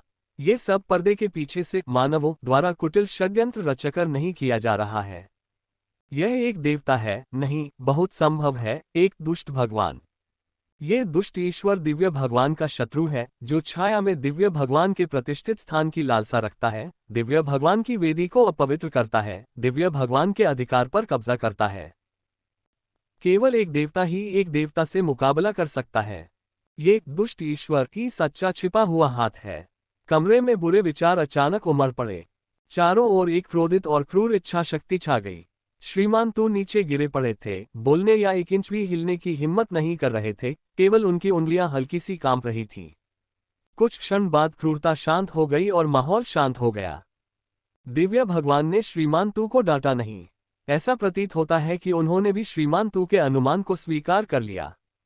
चून की छिपा हुआ हाथ एक दुष्ट देवता था, इसलिए ये सब एक अन्य दुष्ट देवता की चालें थीं। श्रीमान तू एक साधारण मनुष्य, चाहे उनकी साधना कितनी भी ऊंची हो या उनकी आस्था कितनी भी गहरी हो, संभवतः एक दुष्ट ईश्वर के विरोधी नहीं हो सकते। न ही वह किसी अन्य दुष्ट ईश्वर के विभिन्न बुरे तरीकों का पूर्वानुमान लगा सकता था। जैसे ही श्रीमान तू भय से कांपने लगे, अचानक उन्हें महसूस हुआ कि एक प्रबल दुष्ट विचार उनकी चेतना के सागर में उमड़ पड़ा है। उनकी दिव्य भावना यद्यपि अधिक रक्तरंजित, विचित्र, अधिक अराजक थी, तथापि अधिक शक्तिशाली हो गई। और इसके भीतर संरचनाओं के बारे में कुछ और भी गहन ज्ञान प्रतीत होता है। ये फॉर्मेशन विरासत थी जिसे अन्य फॉर्मेशन मास्टर्स के दिमाग से बलपूर्वक छीन लिया गया था। श्रीमान तू की आंखें कांप उठीं। ये ईश्वरीय आशीर्वाद था। दिव्य भगवान सोए हुए थे, अभी तक जागे नहीं थे, इसलिए अभी भी बहुत कुछ उन्हें स्वयं पर ही निर्भर करना था। विशेषकर अब जब एक और दुष्ट ईश्वर का सामना करना पड़ रहा था, तो स्वर्गीय रहस्य अप्रत्याशित था। जोड़ों का दर्द एक बार और हमेशा के लिए गायब हो जाएगा। खबर पढ़ें। द बॉडीगार्ड, 9 गलतियां जो साफ नजर आ रही हैं। इसलिए उन्होंने महान शक्ति प्रदान की, विरासत प्रदान की, ताकि यह सुनिश्चित हो सके कि कुछ भी गलत न हो। ईश्वरीय प्रभु की महान योजनाओं में एक भी चूक बर्दाश्त नहीं की जा सकती। कृतज्ञता के आंसुओं के साथ श्री तू ने अपना सम्मान व्यक्त किया और फिर धीरे से अपना सिर उठाया। उनकी नजर गहरी थी और उन्होंने कहा, ताइक्सु गेट दुष्ट भगवान के अनुयायी हैं। गु परिवार, गु चांगहुआई, दुष्ट भगवान के पंजे और दांत हैं। यह अवश्य ही मनुष्यों के मांस और रक्त से निर्मित दैवीय युद्ध होगा।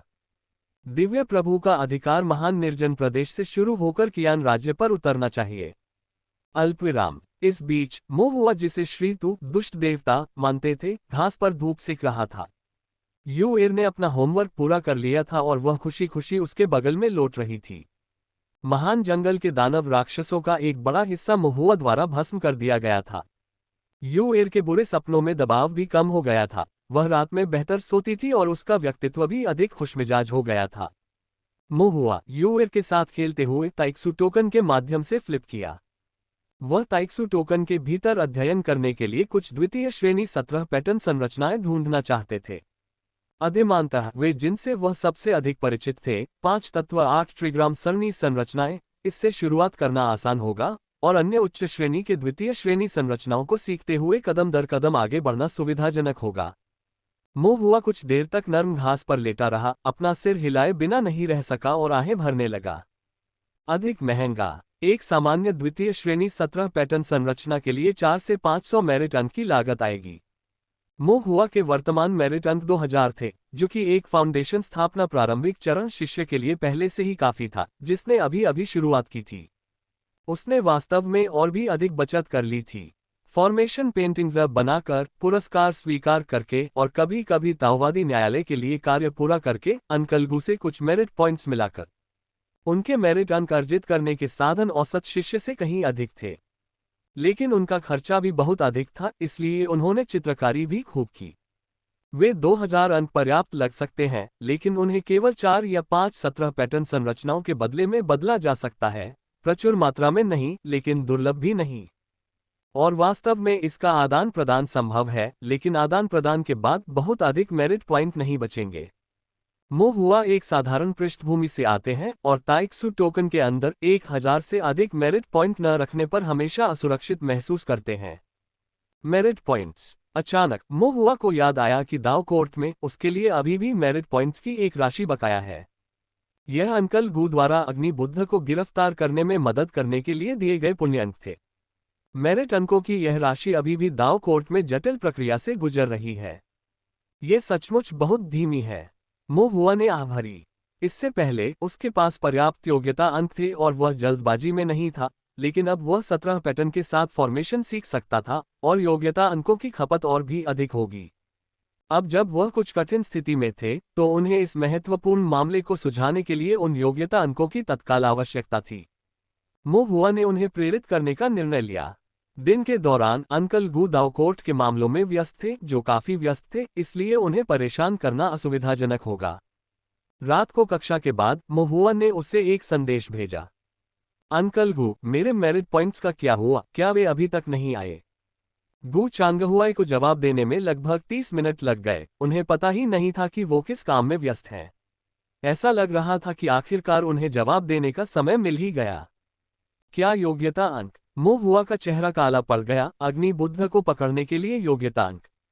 ओह, तभी गू चांगहुआई को याद आया। ये जल्द ही हो जाना चाहिए। मैं कल जाकर उनसे आग्रह करूंगा। अनुमान है कि कुछ ही दिनों में उन्हें मंजूरी मिल जाएगी और फिर ताइक्सू गेट को सौंप दिया जाएगा। मो हुआ अंदर से बहुत खुश हुआ और जल्दी से अपना स्वर बदला। धन्यवाद अंकल गू। गू चांगहुई ने उदासीनता से कहा। वैसे, मो हुआ ने एक पल सोचा और फिर पूछा, उस मिस्टर जिन मामले के बारे में क्या? गू चांगहुई कुछ देर तक चुप रहे। मो हुआ ने कहा, बस मुझे थोड़ा सा बताओ।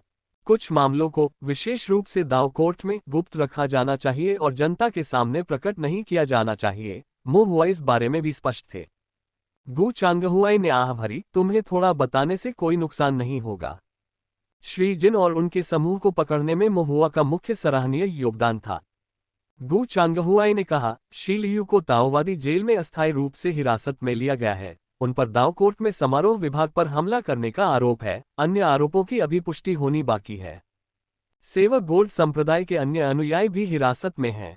सेवक गोल्ड संप्रदाय उन्हें छुड़ाने की कोशिश कर रहा है, लेकिन अभियान अभी भी गुप्त है और परिणाम अज्ञात है। जहां तक श्रीमान जिन का सवाल है, दाव कोर्ट ने एक आदेश जारी कर दिया है और उन्हें पहले ही रिहा कर दिया गया है। रिहा? मो हुआ चौंका। गू चांगहुआई ने आह भरी। वह श्री जिन, जिनका नाम जिन येकाई है, सेवक गोल्ड संप्रदाय के प्रत्यक्ष वंश से हैं। वास्तव में, जैसा कि उन्होंने दावा किया था, उनके परदादा कभी सेवक गोल्ड संप्रदाय के संप्रदाय प्रमुख थे। उनके दादा मुख्य बुजुर्ग हैं, उनके पिता उप संप्रदाय प्रमुख हैं, और उनकी मां सेवक गोल्ड संप्रदाय की सच्ची संचरण बुजुर्ग हैं। उनके पिता का वंश पीढ़ियों से सेवेर गोल्ड संप्रदाय में उच्च पदों पर रहा है। उनकी माता का वंश केंद्रीय दाव कोर्ट 7 चैम्बर्स से जुड़ा हुआ है और ताओवादी राज्य में काफी प्रमुख है। जिन येकाई 2 शक्तिशाली परिवारों के बीच विवाह का बच्चा है। गू चांगहुआई ने व्यंग्यात्मक लहजे में कहा, लेकिन 2 शक्तिशाली परिवारों के बीच विवाह ने एक ऐसा क्रूर व्यक्ति पैदा किया है। बचपन से ही वह घमंडी था और सभी को तुच्छ समझता था, और अब वह कानून विहीन है। मो हुआ ने भौहें चढ़ाईं, लेकिन यह जिन इकाई ने तो ताओवादी कानून का उल्लंघन किया है ना? साधकों की तस्करी, मानव गोलियों का शोधन, बात यहां तक पहुंच गई है, फिर भी ताओ न्यायालय कुछ नहीं करता। यही तो समस्या है। गु चांगहुआई ने आह भरी, उसने सारा दोष टाल दिया। दावा किया कि उसे साधकों की तस्करी के बारे में कुछ नहीं पता और मानव गोलियों के निजी शोधन का उससे कोई लेना देना नहीं है। उनके पिता ने दाव कोर्ट में मध्यस्थता करने के लिए सेवर गोल्ड सैक्ट के नेटवर्क का इस्तेमाल किया। उसकी मां ने अपने मायके के परिवार के संबंधों का इस्तेमाल किया और गुप्त रूप से केंद्रीय ताओवादी राज्य के माध्यम से कियानिक्सुए राज्य की सीमा तक दबाव बनाया। एक बार वह खुद भी दाव दरबार में गई थी और कहा था कि जिन इकाई युवा और अज्ञानी है, बस एक बच्चा है, उसे क्या पता। अगर उसने कभी कुछ गलत किया है तो जरूर किसी ने उसे फंसाया होगा, या हो सकता है कोई उसकी पीठ पीछे उसे उकसा रहा हो। उन्होंने ये भी कहा, मैंने इस बच्चे को छोटी उम्र से ही बड़ा होते देखा है, उसका चरित्र अच्छा है, वह लगन से खेती करता है, वह पुत्रवत है और अपने बड़ों का सम्मान करता है। उसके नाना और राज्य के विभिन्न पूर्वज भी उसकी बहुत प्रशंसा करते हैं। गु चांगहुआई की अभिव्यक्ति व्यंग्यात्मक थी, जो अंततः असहायता में बदल गई। सेवेर गोल्ड संप्रदाय कियानिक्स्यू की 12 धाराओं में से एक है। कुछ हद तक ये कियानिक्स्यू राज्य की सीमा का चेहरा दर्शाता है। इस तरह के घोटाले को उजागर नहीं किया जा सकता है। दाव न्यायालय कई पक्षों से विवश है और कई विचारों के साथ इस मामले को आगे बढ़ाना भी बहुत कठिन है। मो हुआ के चेहरे पर जटिल भाव थे। ये जिन इकाई, चाहे वास्तविक हो या दिखावा करने वाला, अपने माता पिता और रिश्तेदारों के सामने अच्छे चरित्र वाला और बड़ों का सम्मान करने वाला बच्चा हो सकता है, लेकिन अन्य साधकों की नज़र में वह एक क्रूर व्यक्ति था। इतना बड़ा मामला वास्तव में दबाया जा सकता है। दाव न्यायालय में सभी को जमानत पर रिहा किया जा सकता है। एक पल के लिए मो हुआ ये भेद नहीं कर सका कि असली बुराई दुष्ट ईश्वर है या मानव हृदय। सावधान रहो, जिन इकाई मन में द्वेष रखता है और वह तुमसे मिल चुका है, हो सकता है कि वह इस अपमान को बर्दाश्त न करे और तुमसे बदला ले। गु चांगहुआई ने पश्चाताप से भरे मन से सलाह दी। यदि दाव कोर्ट के भीतर जिन इकाई से निपटना संभव होता तो मो हुआ को इन जोखिमों का सामना नहीं करना पड़ता। दुर्भाग्यवश वह केवल एक पर्यवेक्षक था, न्यायालय का नेता नहीं। यदि वह दरबार का नेता होता और उसके पास पर्याप्त अधिकार होते तो वह उस छोटे क्रूर जिन इकाई से बिना किसी हिचकिचाहट के निपट लेता। चिंता मत करो अंकल गु, मो हुआ ने आश्वस्त किया। वह जिन इकाई से नहीं डरता था। एक बार जब वह 17 पैटर्न के साथ गठन सीख लेगा तो उसका डर और भी कम हो जाएगा। उसे बस सेवर गोल्ड सैक्ट के गुर्गों से सावधान रहने की जरूरत थी। लेकिन ये भी प्रबंधनीय था। भविष्य में वह या तो अपने संप्रदाय में ही रहेगा या केवल द्वितीय श्रेणी राज्य सीमा पर ही जाएगा। द्वितीय श्रेणी राज्य सीमा पर सावधानी बरतने के कारण सेवर गोल्ड संप्रदाय उसका कुछ नहीं बिगाड़ पाएगा। इसके विपरीत यह अंकल गु ही थे जिन्हें जिन इकाई, यहाँ तक कि जिन परिवार और सेवर गोल्ड संप्रदाय के अधिकांश लोग नापसंद करते थे, यहाँ तक कि संभवतः अन्य दुष्ट भगवान के अनुयायियों द्वारा भी निशाना बनाया जाता था। अंकल गु, आप भी सावधान रहें, मो हुआ ने याद दिलाया। गु चांगहुआई ने उदासीनता से उत्तर दिया। मो हुआ को यकीन नहीं था कि गु को स्थिति की गंभीरता का पता है या नहीं। खैर, अंकल गु एक स्वर्णिम कोर साधक थे और दाव दरबार के पर्यवेक्षक भी। एक साधारण संस्थापक शिष्य होने के नाते उन्हें इसकी चिंता करने की जरूरत नहीं थी। चांगहुआई के साथ बातचीत करने के बाद मो हुआ ने खुद को फॉर्मेशन सीखने के लिए समर्पित कर दिया। ताइक्सु टोकन से उन्होंने विशेष रूप से अध्ययन के लिए द्वितीय श्रेणी 17 पैटर्न गोल्ड ब्रेकिंग फॉर्मेशन को चुना। ये 5 तत्वों क्यूई को नियंत्रित करने के लिए एक गठन है। जैसा कि नाम से ही स्पष्ट है, स्वर्ण विखंडन संरचना का उपयोग स्वर्ण श्रृंखला आध्यात्मिक शक्ति के संचलन को दबाने, स्वर्ण श्रृंखला मंत्रों को कमजोर करने या तलवारबाजी की शक्ति को कमजोर करने के लिए किया जाता है। चलिए कुछ सरल चीज से शुरुआत करते हैं। एहतियात के तौर पर इस गोल्ड ब्रेकिंग फॉर्मेशन को सीखें।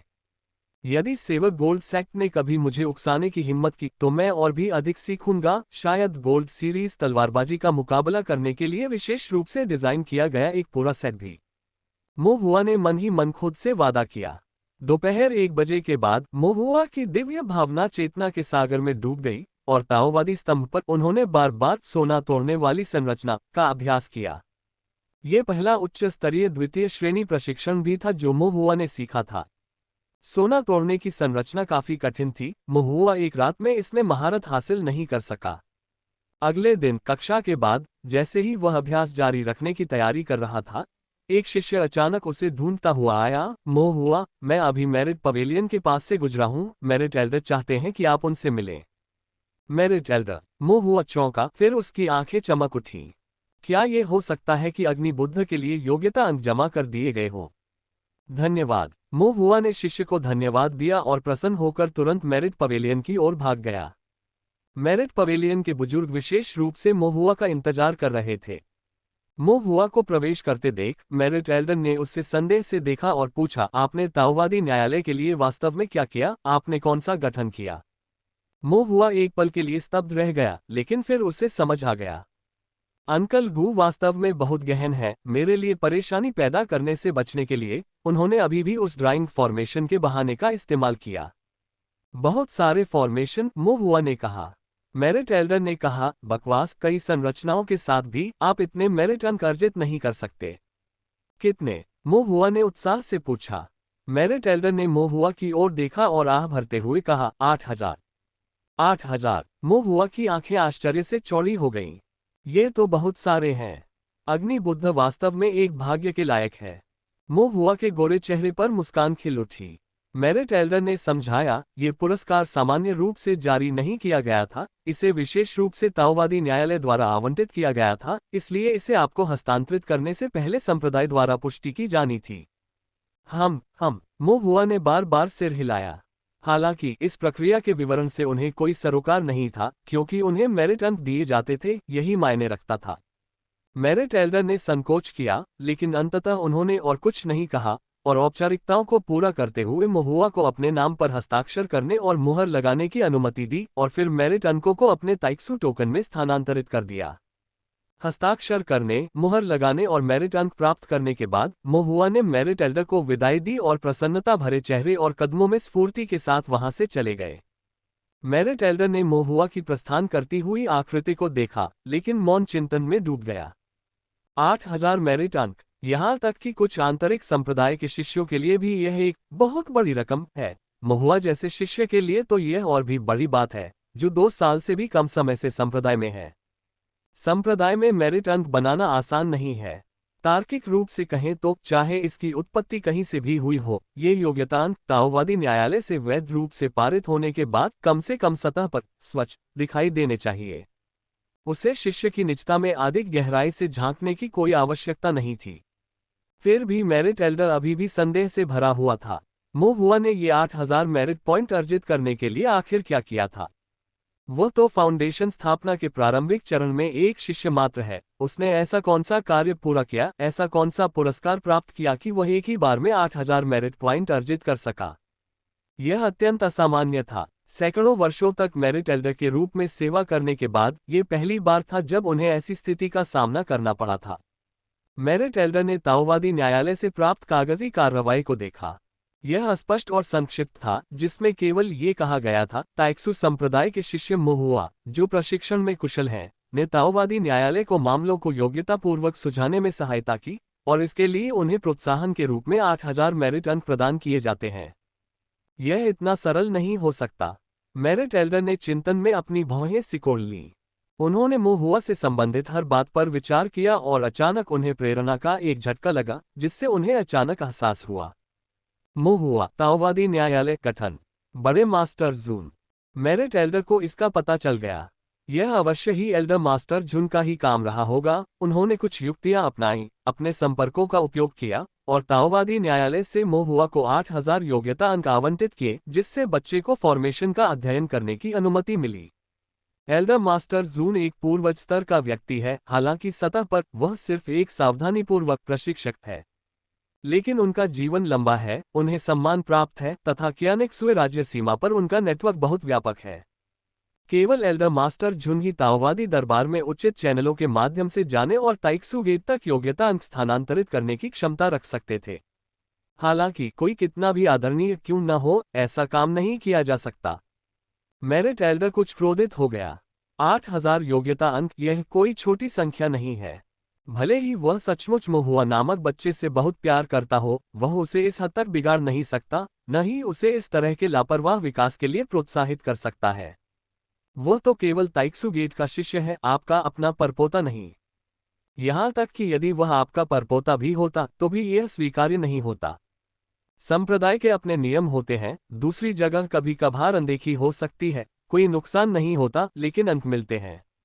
संप्रदाय की व्यवस्था और व्यवस्था के लिए ये नियम बेहद जरूरी हैं। आप इनके साथ इतनी लापरवाही कैसे कर सकते हैं? मेरिट एल्डर गुस्से में एल्डर मास्टर जून को खोजने चला गया। एल्डर के निवास पर पहुंचने पर उन्होंने सीधे एल्डर मास्टर जून के दरवाजे पर दस्तक दी और एक ताओवादी बच्चे द्वारा अंदर आने के बाद कुछ उदास चाय पीने के लिए बैठ गए। 1 घंटे के बाद एल्डर मास्टर जून एक आंतरिक कक्ष से बाहर आए, अभी भी गहरी सोच में डूबे हुए थे, और जैसे ही उन्होंने अपनी नजर उठाई, उन्होंने नाराज मेरिट एल्डर को देखा। एल्डर मास्टर जून की अभिव्यक्ति आश्चर्य में बदल गई। आप क्यों आए हैं? मेरिट एल्डर ने असहाय होकर कहा। पूर्वज चाचा, एक शिष्य के प्रति आपके स्नेह की अपनी सीमा होनी चाहिए। कुछ नियमों को तोड़ा जा सकता है, लेकिन कुछ को कभी नहीं तोड़ा जाना चाहिए। नियमों के बिना कोई चक्र नहीं हो सकता। आप जो कर रहे हैं वह अपने शिष्य के प्रति स्नेह दिखाना नहीं, बल्कि उसे नुकसान पहुंचाना है। एल्डर मास्टर शुन ने भौहें चढ़ाईं और पूछा, क्या तुम इतनी कड़ी मेहनत कर रहे हो कि तुम्हारा दिमाग खराब हो गया है? तुम यहाँ इतने घबराए और भ्रमित होकर क्यों आए हो? मेरिट एल्डर ने आह भरते हुए कहा, तुम अभी भी मेरे साथ मूर्खता का नाटक कर रहे हो। उन्होंने ताओवादी दरबार की आत्मा की छाप से सीलबंद एक पत्र मेज पर रख दिया। क्या ये योग्यता आवंटन कुछ ऐसा नहीं है जिसे आपने ताओवादी दरबार में उन पुराने दरबारी नेताओं से विशेष रूप से अनुमोदित करवाया है जिनसे आप अच्छी तरह परिचित हैं? एल्डर मास्टर झुन ने धीरे से पत्र उठाया, उस पर एक नजर डाली और दंग रह गए। महुआ 8000 योग्यता अंक, ताओवादी न्यायालय से विशेष अनुमोदन। एल्डर मास्टर झुन ने पलकें झपकाईं, ये पुष्टि करने के लिए कि उनसे कोई गलती नहीं हुई है। इसे दोबारा पढ़ा और उनकी भावनाएं उमड़ पड़ी। ताओवादी न्यायालय। उन्होंने महुआ नामक बच्ची को 8000 योग्यता अंक क्यों आवंटित किए? महुआ ने वास्तव में क्या किया, या यूं कहें कि ताओवादी न्यायालय वास्तव में क्या कर रहा है? एल्डर मास्टर झुन के आश्चर्यचकित भाव और बिना एक शब्द कहे मेरिट एल्डर को अपने दिल में एक धड़कन महसूस हुई, और तुरंत उन्हें एहसास हुआ कि शायद वह बहुत जल्दबाजी में थे। मेरिट एल्डर असहज हो गया, धीरे से खड़ा हुआ और संकोच से पूछा, पूर्वज चाचा, ये योग्यता आवंटन, यह आप अपने संबंधों का उपयोग नहीं कर रहे थे? बड़े मास्टर झुन ने उसे एक धुंधली नजर से देखा। मेरिट एल्डर ने तुरंत एक क्षमा प्रार्थी मुस्कान पेश की। मैं उतावला था, मुझे आप पर संदेह नहीं करना चाहिए था। एक उच्च नैतिकता और न्यायिक ईमानदारी वाले बुजुर्ग व्यक्ति। एल्डर मास्टर शुन ने कहा, अगली बार जब तुम बिना सोचे समझे कोई काम करो तो पीछे की पहाड़ियों पर जाकर अपने पूर्वज चाचा के लिए तलवार मकबरा साफ करो। मेरिट पवेलियन के एल्डर के रूप में तुम्हारा पद तुम्हारी छोटी बहन संभालेगी। मेरिट एल्डर को ठंडा पसीना आ गया और जल्दी से बोले, पूर्वज चाचा, मुझे छोड़ दो, मेरिट मंडप बहुत व्यस्त है, मैं अब आपकी शांत साधना में खलल नहीं डालूंगा। ये कहने के बाद वह तुरंत खड़ा हुआ, जल्दी से अपना सम्मान व्यक्त किया और जितनी जल्दी हो सके वहां से चला गया। एल्डर मास्टर झुन ने अपना सिर हिलाया, फिर एकाग्र दृष्टि से उन्होंने अपना ध्यान वापस अपने हाथ में रखे पत्र पर लगाया और मन ही मन सोचने लगे। महुआ, ये बच्चा मुझे जैसा याद है उससे थोड़ा अलग लगता है। एल्डर मास्टर शुन ने पत्र को एक बार फिर से खोला, एक पल के लिए गहरी सोच में डूब गए, एक ज़ेड स्लिप निकाली, उनके दिव्य विचार जागृत हुए और उन्होंने एक संदेश लिखा। फिर उन्होंने एक छोटे ताओवादी बालक को बुलाया। इस ज़ेड स्लिप को ताओवादी दरबार के एल्डर लियांग, दरबार के नेता को सौंप दो और उनसे किसी को इसकी जांच करने के लिए कहो। हाँ पूर्वज। ताओवादी बालक ने ज़ेड स्लिप को दोनों हाथों से ग्रहण किया और सम्मानपूर्वक वापस ले लिया। एक दिन से भी कम समय में एक ज़ेड स्लिप वापस भेज दी गई। ताओवादी बालक ने उसे आदरपूर्वक एल्डर मास्टर शुन को भेंट किया। एल्डर मास्टर झुन ने ज़ेड स्लिप पर एक नज़र डाली और यह जानकर कि यह एल्डर लियांग की लिखावट थी, जो पहले ही ताओवादी न्यायालय से सेवानिवृत्त हो चुके थे, उन्होंने अपनी दिव्य भावना को इसमें समाहित कर लिया। बस एक नज़र और एल्डर मास्टर जून का दिल कांप उठा।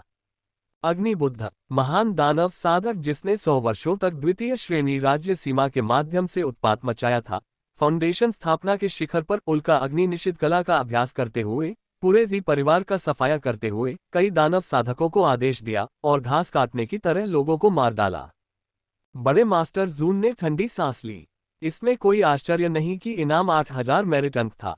मोह हुआ नामक इस बालक ने अपनी चित्रकारी संरचना द्वारा ताओवादी दरबार के लिए अग्नि बुद्ध की प्रतिमा बनाकर एक महान पुण्य का कार्य किया था तथा इसकी रिपोर्ट ताओवादी दरबार के पर्यवेक्षक गु चांगहुआई ने दी थी।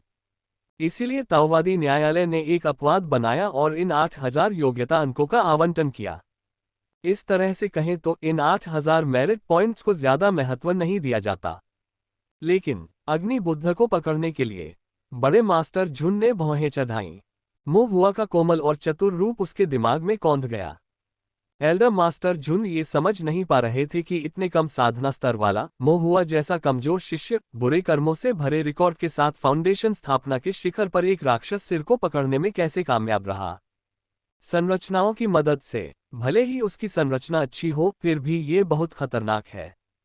इसके बाद एल्डर मास्टर झुन डरे हुए भी थे और क्रोधित भी। ये बच्चा मोह हुआ बहुत बोल्ड है।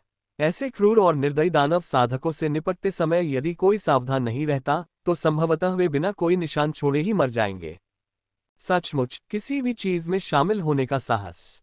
और एल्डर मास्टर जून ने आगे पढ़ना जारी रखा। उनकी नजर अधिक केंद्रित हो गई। अग्नि बुद्ध मारे गए। ऊपर लिखा गया था कि इसका सारा श्रेय अकेले गु चांगहुआई को जाता है। लेकिन उस समय मोह हुआ भी वहां था। बिना किसी अनुमान के कोई भी जान सकता है कि अवश्य ही कुछ गड़बड़ है। बड़े मास्टर जून ने आह भरी। किसने सोचा होगा, इतने वर्षों तक जीने के बाद, इतनी सारी घटनाओं का सामना करने के बाद, इतने सारे लोगों को देखने के बाद, अब बुढ़ापे में एक छोटे बच्चे द्वारा मूर्ख बनाया जाना। एल्डर मास्टर झुन ने एक क्षण के लिए विचार किया, फिर किसी को मेरिट पवेलियन में मोह हुआ के रिकॉर्ड की जांच करने का आदेश दिया ताकि पता चल सके कि वह आमतौर पर किस प्रकार के कार्य करता था। उन्होंने मूल रूप से सोचा था कि मोह हुआ की क्षमता के साथ वह अधिक से अधिक संरचनाएं बना सकते हैं और केवल संरचनाएं ही बना सकते हैं। इसलिए उन्होंने अधिक गहराई में जाने के बारे में नहीं सोचा। अब ऐसा लगता है कि चीजें वैसी नहीं हैं जैसी वे दिख रही थीं। मेरिट पवेलियन से रिकॉर्ड तुरंत लाए गए। एल्डर मास्टर झुन ने उनकी ओर देखा और महसूस किया कि उनकी खोपड़ी सुन्न हो गई है। प्रथम और द्वितीय श्रेणी के व्यू कार्यों की एक बड़ी संख्या के अलावा शेष अधिकांश कार्य पाप साधकों, दुष्ट साधकों और यहां तक कि दानव साधकों को पकड़ने, उनका पीछा करने, उन्हें घेरने और उनका शिकार करने के लिए पुरस्कार थे। और सफलता की दर बहुत अधिक थी, लगभग कभी असफल नहीं हुई। शिष्यों ने उनके साथ मिलकर विभिन्न कार्य किए, लेकिन सबसे ज्यादा बार मुरोग परिवार की छोटी बच्ची और ओयांग परिवार के ताया संप्रदाय का वह लड़का आया। आश्चर्यजनक रूप से बाकी लोगों में से ज्यादातर उससे एक पीढ़ी बड़े भाई बहन थे। इन वरिष्ठ भाई बहनों का साधना स्तर उससे कहीं ज्यादा ऊंचा था और वे सभी प्रतिष्ठित परिवारों से स्वर्गीय गौरव प्राप्त थे। वे संयोग से मिले थे और वास्तव में उसे अपने साथ ले जाने को तैयार थे। बड़े मास्टर झुन को इस पर विश्वास करना कठिन लगा। क्या ये बच्चा मोह हुआ सचमुच सामाजिकता में इतना अच्छा था? ये जानकारी न केवल उसकी पूर्व कल्पना से पूरी तरह भिन्न थी, बल्कि दूर दूर तक वैसी नहीं थी। बड़े मास्टर जून आह भरने से खुद को रोक नहीं सके। उसकी स्वर्गीय गुप्त गणना वास्तव में कारगर नहीं थी। सैकड़ों वर्षों तक अपने विचारों को खपाने और उसका अध्ययन करने के बाद, सारी गणनाओं के बाद उसे पता चला कि उसके ठीक बगल में एक ऐसा अंधा स्थान था जिसे वह बिल्कुल भी नहीं देख पाया था। एल्डर मास्टर झुन ने जेड स्लिप की सामग्री की पुनः समीक्षा की और उनका गुस्सा बढ़ता गया। बिल्कुल लापरवाह, ऐसा प्रतिभाशाली गठन प्रतिभा यह नहीं जानता कि इसे कैसे संजोया जाए, लगभग प्रतिदिन संप्रदाय के बाहर घूमता है, अत्यंत खतरनाक इनामों को उठाता है। यह अच्छी बात है कि वह सुरक्षित और स्वस्थ है, लेकिन यदि थोड़ी सी भी दुर्घटना हो जाती तो इतने सारे पाप साधकों और दुष्ट साधकों के आसपास होने के कारण उसके कमजोर हाथ और पैर किसी के भी घातक प्रहार का सामना नहीं कर पाते। यदि कोई दुर्घटना घटित हो जाती तो क्या एक आशाजनक ऐरे अंकुर बर्बाद नहीं हो जाता? इस विचार पर एल्डर मास्टर जून को गहरा पछतावा हुआ। जितना अधिक उन्होंने सोचा उतना ही वे भयभीत हो गए और फिर एक कठोर चेहरे के साथ उन्होंने ताओवादी बच्चे को निर्देश दिया, जाओ मोह हुआ को बुलाओ। ताओवादी बालक ने आदरपूर्वक उत्तर दिया, हाँ। एल्डर के निवास से निकलने के बाद ताओवादी बालक मोह हुआ को खोजने चला गया। मोह हुआ कक्षा में था और यह खबर सुनकर थोड़ा हैरान हुआ। एल्डर मास्टर शुन कक्षा के दौरान उसे शायद ही कभी बुलाते थे। ताओवादी बालक ने फुसफुसाते हुए कहा, सावधान रहो, बड़े गुरु बहुत क्रोधित लग रहे हैं। मुहुआ, जो अक्सर एल्डर के निवास पर जाता था, इस ताओवादी बालक से काफी परिचित था। मुहुआ चौंका, किस पर गुस्सा? ताओवादी बालक ने अपना सिर हिलाया, मुझे कैसे पता चलेगा? मुहुआ ने मन ही मन बुदबुदाया, एल्डर मास्टर जून के क्रोध का मुझसे क्या संबंध है? हाल ही में मेरा व्यवहार काफी अच्छा रहा है, मैं प्रतिदिन संप्रदाय में आकृतियां बनाता हूँ। एल्डर के निवास पर पहुंचकर और एल्डर मास्टर शुन के कमरे में प्रवेश करते ही मुहुआ को सचमुच लगा कि माहौल कुछ ठीक नहीं है। एल्डर मास्टर शुन के चेहरे पर एक गंभीर भाव था और वे बहुत सख्त लग रहे थे। मुहुआ ने अपनी भौहें और आंखें नीची कर लीं, मासूम चेहरा बनाए, बहुत आज्ञाकारी लग रहा था। जैसे ही एल्डर मास्टर जून डांटने वाले थे, मुहुआ की उपस्थिति को देखकर उनका दिल कई डिग्री तक नर्म हो गया। हालांकि उसने जो काम किए वे खतरनाक थे, लेकिन विधर्मी राक्षसों को पकड़ना साधकों का कर्तव्य है, न्याय की सेवा में एक अच्छा कर्म। उसे बहुत ज्यादा निंदात्मक नहीं होना चाहिए, कहीं ऐसा न हो कि इससे बच्चे के नेक स्वभाव और बुराई से लड़ने और ताव को बनाए रखने की इच्छाशक्ति को ठेस पहुंचे। हालांकि इस तरह से अपनी जान जोखिम में डालने को प्रोत्साहित नहीं किया जाना चाहिए। वह अभी भी युवा है, एक खाली स्लेट की तरह, वह लोगों के दिलों में विद्यमान दुर्भावना, साधना जगत के खतरों के बारे में कैसे जान सकता है? उसे कड़ी चेतावनी दी जानी चाहिए, उसे सबक सिखाया जाना चाहिए और यह सुनिश्चित किया जाना चाहिए कि वह फिर कभी ऐसे खतरनाक कार्य करने की हिम्मत न करे। एल्डर मास्टर झुन की अभिव्यक्ति फिर से गंभीर हो गई, क्योंकि वह फटकार लगाने वाले थे, लेकिन शब्द निकलने से पहले वह अचानक रुक गए। वह मुहुआ को बहुत देर तक घूरता रहा, फिर भौहें चढ़ाकर पूछा, क्या आपकी दिव्य इंद्रिय थोड़ी अधिक मजबूत हो गई है? मुहुआ ने डरते डरते लेकिन विनम्रता से सिर हिलाया, हाँ, ये थोड़ा और मजबूत हो गया है। 17 पैटर्न। बड़े मास्टर जून की आंखें थोड़ी चौड़ी हो गईं। 17 पैटर्न। फाउंडेशन स्थापना प्रारंभिक चरण। 17 पैटर्न। नींव स्थापना प्रारंभिक चरण क्षेत्र। नींव स्थापना देर चरण की दिव्य भावना के साथ। बड़े मास्टर शुन चुप हो गए, उनका मन अचानक आए तूफान की तरह अशांत हो गया, काफी देर तक उनके पास शब्द नहीं थे। बड़े मास्टर, मुहुआ ने कमजोरी से कहा। तभी एल्डर मास्टर झुन को होश आया और वह मुहुआ को अविश्वास से देखने लगा। एक क्षण के बाद एल्डर मास्टर जून की अभिव्यक्ति सामान्य हो गई और उन्होंने हल्के से कहा, कुछ नहीं, अब तुम वापस जा सकते हो। मुहुआ आश्चर्यचकित रह गया। एल्डर मास्टर झुन ने अपना हाथ हिलाया, अब उनका गुस्सा खत्म हो गया था और उनकी आवाज बहुत नर्म हो गई थी, कक्षा में वापस जाओ। ओह, मुहुआ थोड़ा हैरान हुआ, फिर झुका और बोला, तो शिष्य विदा लेता है? हम। एल्डर मास्टर जून ने थोड़ा सिर हिलाया। मुहुआ स्तब्ध होकर चला गया। मुहुआ के चले जाने के बाद एल्डर मास्टर जून ने बहुत देर तक विचार किया, फिर धीरे धीरे उठे, शून्य से बचने के कौशल का उपयोग करते हुए शून्य को चीरते हुए सीधे पीछे के पहाड़ में प्रवेश किया। पीछे पहाड़ पर एक मंदिर था। यह मंदिर भव्य और भव्य था, जिसमें गहरे रंग के आधार और सफेद पैटर्न वाली पैतृक पट्टिकाएं तथा सभी पूर्व ताइक्सु पूर्वजों के चित्र थे। सफेद बालों वाले एल्डर मास्टर झुन ने श्रद्धा के साथ धूप अर्पित की, लेकिन उसके हाथ वे थोड़ा कांपना बंद नहीं कर सके। साधारण धूपबत्ती से हल्का नीला धुआं उठ रहा था। एल्डर मास्टर शुन अपनी भावनाओं को उभारते हुए शांत न हो पाने की स्थिति में अपनी आवाज में हल्की कांपते हुए बोले, हमारे वंश पर आशीर्वाद हो। हमारे ताइक्सु संप्रदाय को सचमुच महान सौभाग्य प्राप्त हुआ है। स्वर्गीय रहस्य की पहेली के भीतर जीवित रहने की थोड़ी सी संभावना वास्तव में इस बच्चे में सन्निहित होनी चाहिए। धूप का धुआं धुंध की तरह ऊपर की ओर उठ रहा था तथा ताइक्सु संप्रदाय के वंश के चित्रों को ढंक रहा था, जो शुद्ध और अंतहीन था। बड़े मास्टर झुन ने एक लंबी सांस छोड़ी। अल्पविराम। अगले दिन एल्डर मास्टर जून ताइक्सु संप्रदाय के मास्टर को खोजने गए।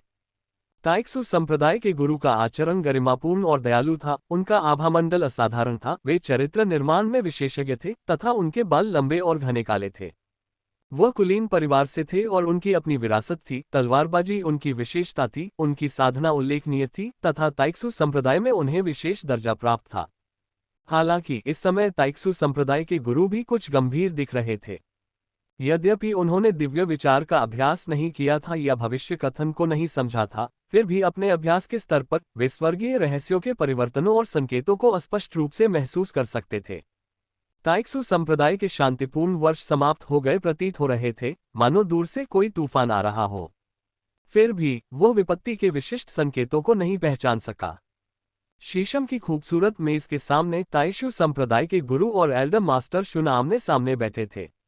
पानी उबलने और चाय की खुशबू आने के बाद ताइशु संप्रदाय के गुरु ने खुद झुककर एल्डर मास्टर शुन के लिए एक कप चाय डाली, फिर आह भरते हुए कहा, ताइक्सु ताई आ चुनगक्सु। हालांकि तलवार दाव 3 भागों में विभाजित हो गया है और 3 अलग अलग संप्रदाय बन गए हैं, हम अंततः एक ही वंश, एक ही गठबंधन साझा करते हैं।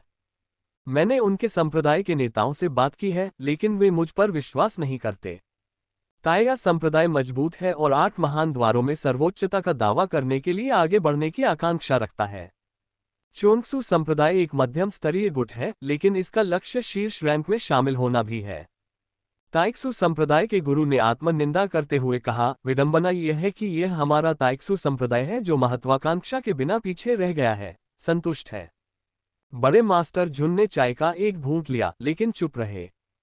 ताइक्सू संप्रदाय के गुरु ने विलाप के भाव के साथ आह भरी और आगे कहा, ताई आ संप्रदाय हाल के वर्षों में स्वर्गीय गौरव प्राप्त कर रहा है, विशेष रूप से ओयांग परिवार। ओयांग फैंग नाम का वह युवक, जो देखने में साधारण सा प्रतीत होता है, लेकिन उसने संप्रदाय की रक्षा करने वाली तलवारबाजी का गहन अभ्यास किया है।